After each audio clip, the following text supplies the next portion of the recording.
So the first permanent structures that were based on European style of residential buildings built in the United States were done in the Federalist style.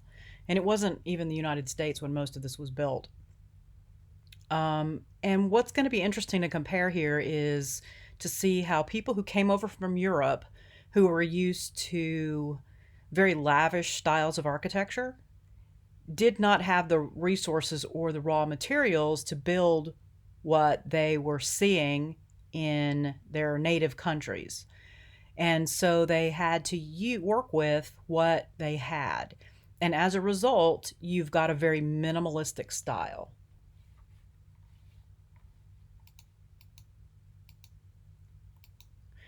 And I guess to be fair, the people who came over were themselves minimalistic. And so you're going to see the influence of the pilgrims and their religion, their philosophy, their way of life on their architecture. So the colonial East Coast, this is where most of this architecture, Federalist architecture, is to this day, ranges all the way from Maine down to Savannah, all along the East Coast. There is some detailing, but you'll see it's reserved for the doorway, for instance, right? Back to our wayfinding. Lots of everything was wood for the most part. Everything was wood because we have an abundance of trees. And what they built were churches, schools, shops, some government buildings eventually, and a lot of houses. So we have a lot of houses to look at here in the Federalist style. Later, brick became part of the vernacular. Paul Revere's residence was Federalist style. And for those of you who are not familiar with Paul Revere, he's known in American history as someone who warned the people that the British were coming. He got on his horse and rode through the night. And this is his house.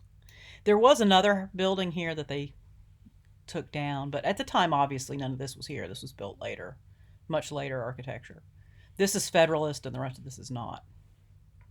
And that's why this brick fence does not match the original stone foundation. And this is the back. Go around the back.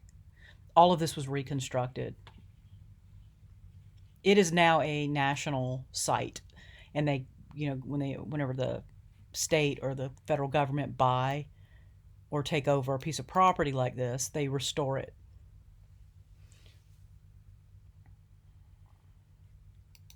And just some details you can see here. Very, very, very plain. Some embellishments, right?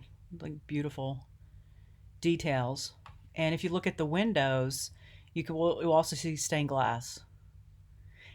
Shutters were common, especially up north, because of the winters, very cold winters. If you shutter over your windows, it helps protect the house from the cold.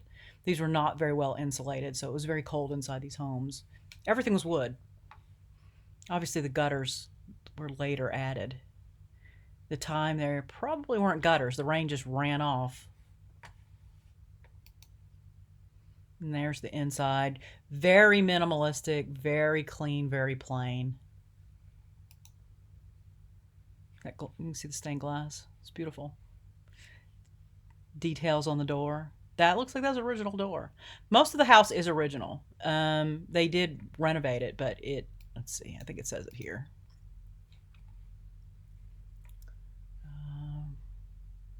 90% of it is the original.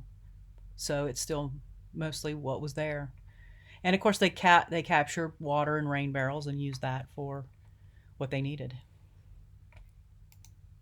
Now, while New Orleans is not on the East Coast, it definitely was being occupied, built, and has buildings that are in the Federalist style. French Quarter, New Orleans. Definite place to visit if you have not. Lots of beautiful architecture.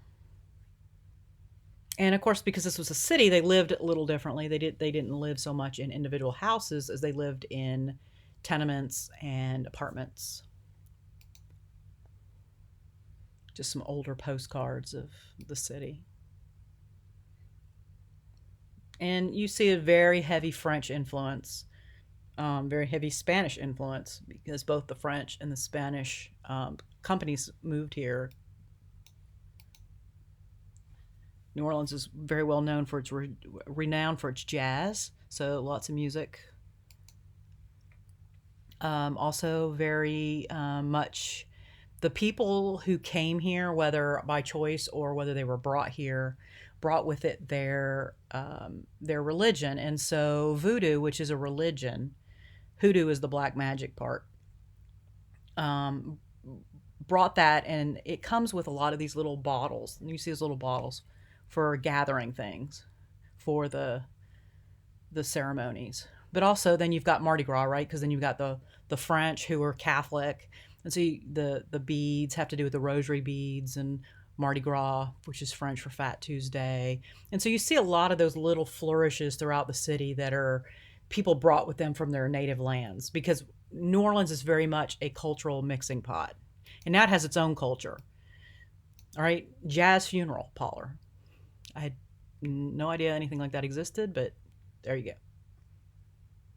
And then you see later, right, as the Federalist style evolved, brick was something that was used. Brick is a very good insulator. It's much more durable than wood. And then these balconies that were added for somewhere that's hot in the south. This large overhang protects from the heat. So that's why you start seeing these awnings. Not only are they great to hang out on, right? You get a great view, but they actually protect the inside from the heat, from the elements too.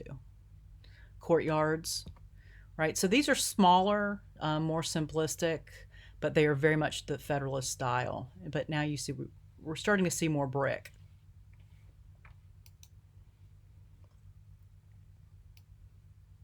There was a fire that destroyed quite a bit of the buildings here. So that's why you'll see some older and some newer buildings. And then you'll see some new buildings that look like they're trying to match the older ones.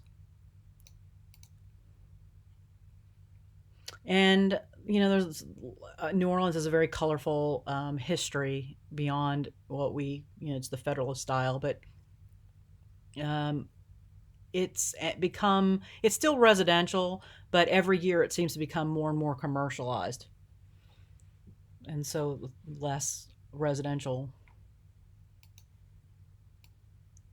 Savannah, another place to go visit if you have not. It's laid out very much on a grid, and a lot of large Federalist mansions that have become commercial buildings, but they did start off as family homes. Some of them are still family homes. Some of them have been subdivided into multifamily homes. And Savannah was very much also, because these port cities exist, and they're in the path of travel for people who come over or come from somewhere else. Savannah has a very diverse population, and these are just some of the homes. This is starting to evolve away from Federalist, and it has more Victorian elements. I would call this more. It's kind of a combination between Federalism and an Italianate, which is a Victorian style of architecture. These components may have been added later. I'm just assuming they have, because the base house itself is Federalist style, but then the balconies is very Victorian.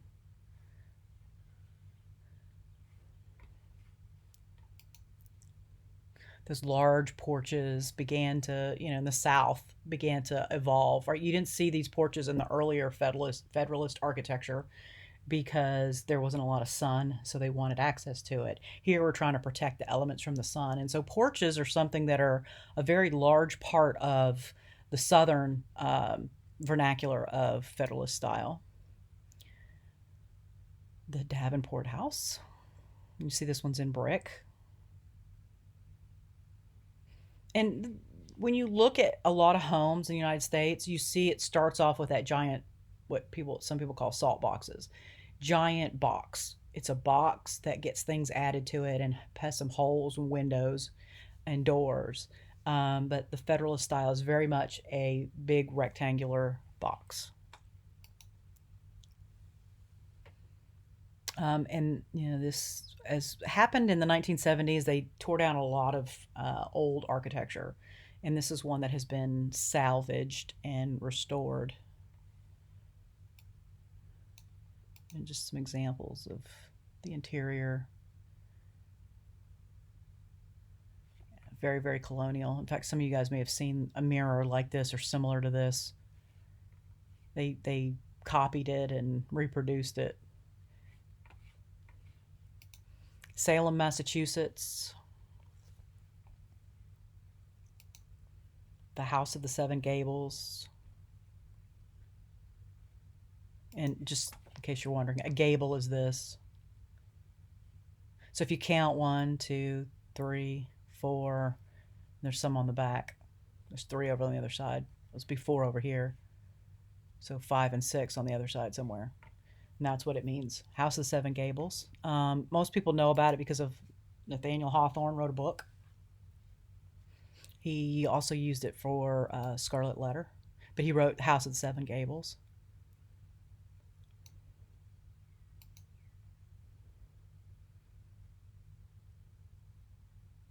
I don't know. I think there are more than 7. I've counted more than 7. This is what it looks like on the inside. Very, very modest.